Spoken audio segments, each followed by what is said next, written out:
Hello and welcome back to my channel. It's your girl Emmy here. Welcome to the Emmy experience, the Emmy extravaganza. And today we're just gonna keep it going with the Venus series. We're on to the last sign of the zodiac. The last sign of the zodiac. Last but not least, we're just gonna talk about Venus in Pisces. And if you don't know what Venus represents in astrology, I will link the video down below that describes what Venus represents in astrology so you can get better understanding. And let's just get to it, because you know what? Me and intros just we don't really get along. So yeah. Anyway, so Venus in Pisces.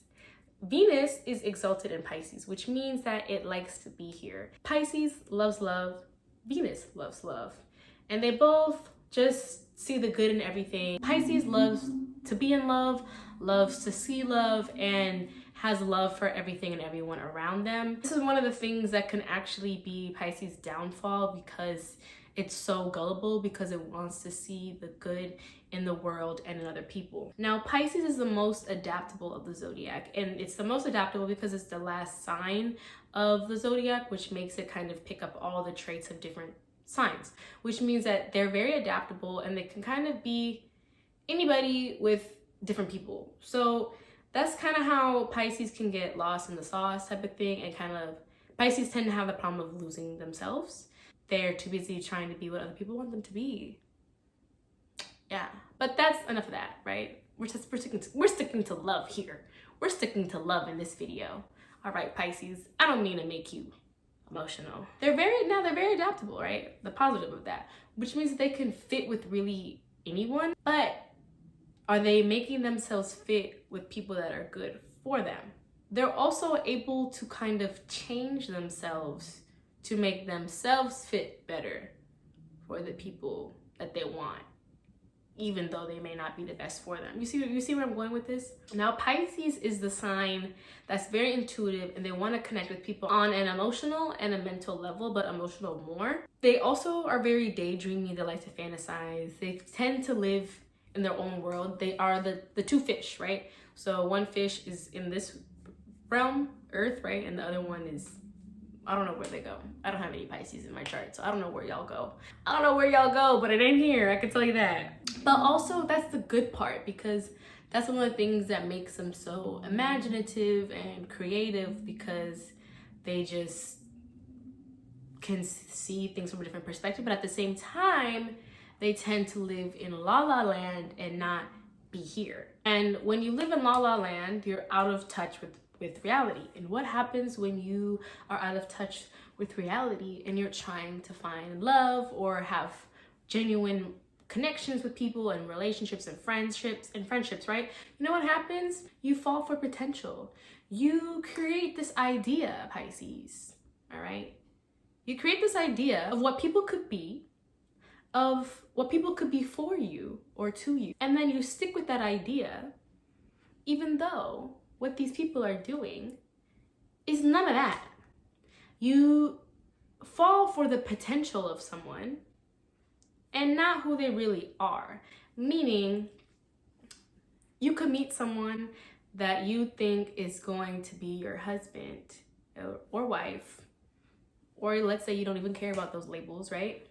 Your partner. Yeah. So, and you will put up with shit that you don't have to be putting up with, because you saw in your fantasy that you two were going to be together forever. And in this reality, this person may hit you. Okay, wow, now I'm going through a dark path. I'm sorry, y'all. Or be very rude to you, or just not even make time for you. Because Pisces, they want that quality time, okay? They want your quality time, love, and affection. But this person isn't giving it to you. But you put this idea in your head that they were that. And you know what you do? You stay, because you believe that they're that, okay? And they're not that. And everyone's telling you that they're not that. And what do? You stay. Why? Why? Tell me why. What I'm trying to get at here, baby girl, I'm here for you. I'm your friend. I'm your friend, okay? I'm just telling you what it is. I'm calling it like I see it. You fall for potential and you don't see who people really are because you ignore the bad. You ignore the bad, baby.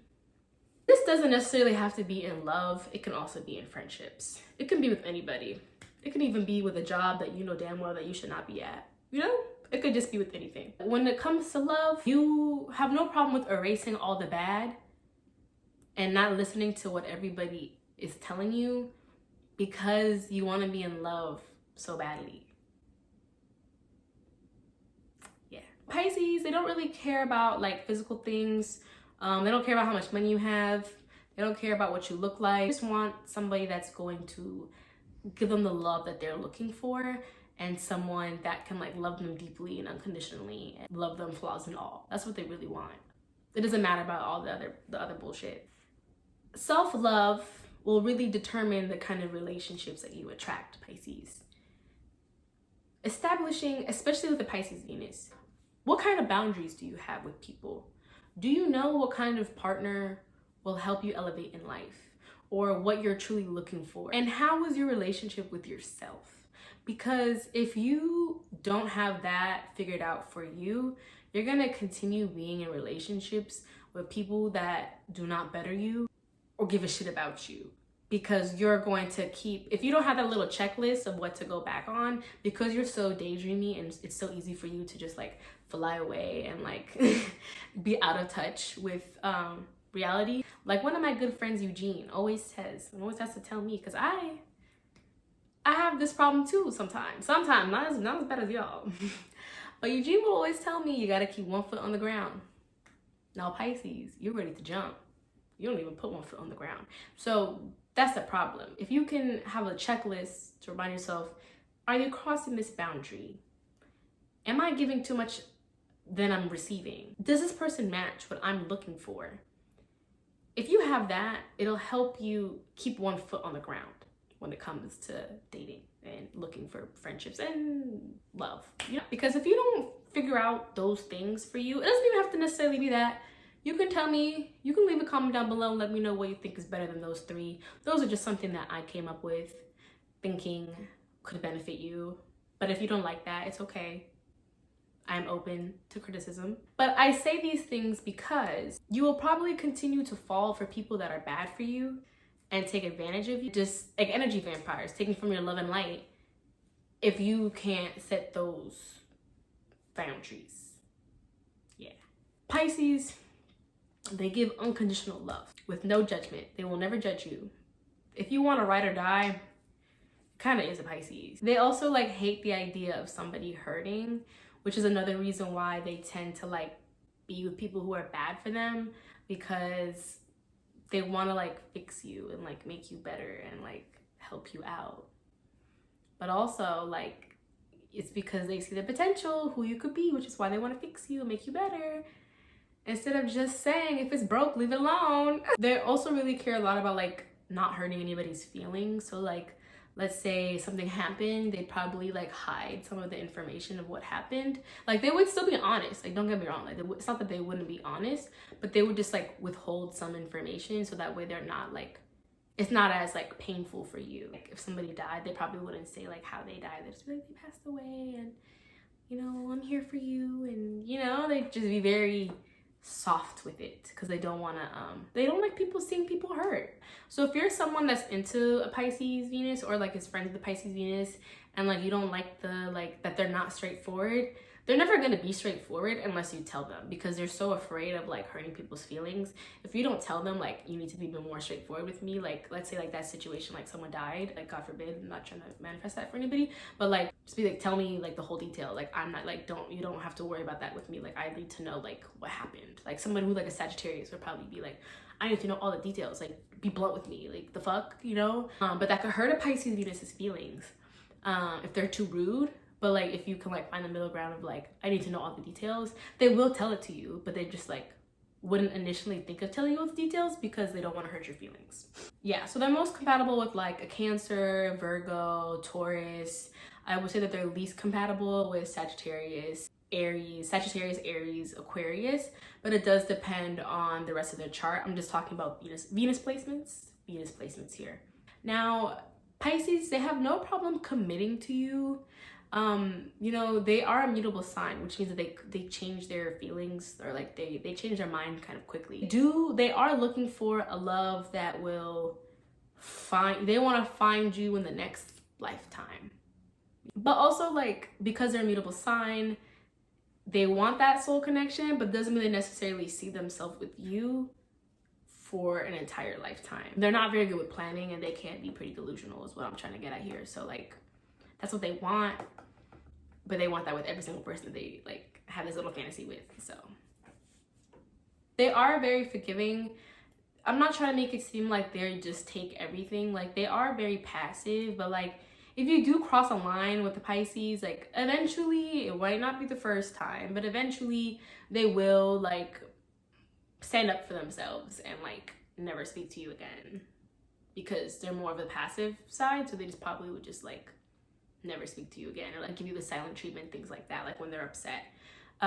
Versus like really like coming out and communicating with you, you probably have to like be like, hey, you haven't said anything, do you want to talk about it, type of thing. Since I mentioned that they do kind of fall in love quickly, they tend to lose themselves quickly in love as well, because they're so adaptable, and like it's easy for them to just forget about what they were doing or forget about their own goals or whatever it may be, because they just become so focused on their partner, because like love is like what they want. So it's really important for Pisces Venuses to find balance. You know, you can have a partner and be devoted to your partner, but also like have your own thing going on. You can do both. You can. You really can. I think I mentioned that they are more passive, so they're not really the type to like make the first move or like come at you first. They are more shy, so you might have to like make a move on them first, male or female or non-gender conforming. So since they are more passive, they tend to attract more dominant people or more assertive people, things like that. They also tend to find that a bit more attractive as well. Once they feel comfortable with you, they are like very empathic. They care, they're very intuitive, and they're very like emotionally intelligent and not afraid to be vulnerable. They see that as like a strength, not a weakness, even though we live in a world that doesn't acknowledge that as a strength. But yeah, I think the number one thing that I'm really trying to get at here is, if you're trying to be interested, if you're trying to make your way with a Pisces Venus, it's really important that you're able to open up, that you're willing to create a spiritual, emotional, mental, and physical connection with someone, because those are all the things that they are trying, those are all the levels that they're trying to connect with you on. So I guess they would be compatible with Scorpio Venus as well. I don't think I mentioned that. And they're very good at like breaking people's walls down. So like if you're receptive to that, because they're very good at like holding space for you and like making a very comfortable space for you to let your walls down. So if you can like open up and let those walls down, they will really give you like a fairy tale kind of very romantic love, be able to love you deeply and unconditionally. Yeah, they're very sweet. They're very sweet people. They're like the people that you forget like actually exist in this world, because there's so many like snakes out there. So many snakes in the garden. So many snakes in the garden. Anyways, that's my interpretation of a Pisces Venus. Please let me know if it resonated. Pisces Venuses, or anybody that knows a Pisces Venus, comment down below and let me know what you thought. Thank you so much for watching this video. And yeah, please like this video and subscribe to my channel and validate me. I also am in need of validation. Watch the next sign and have a great rest of your day.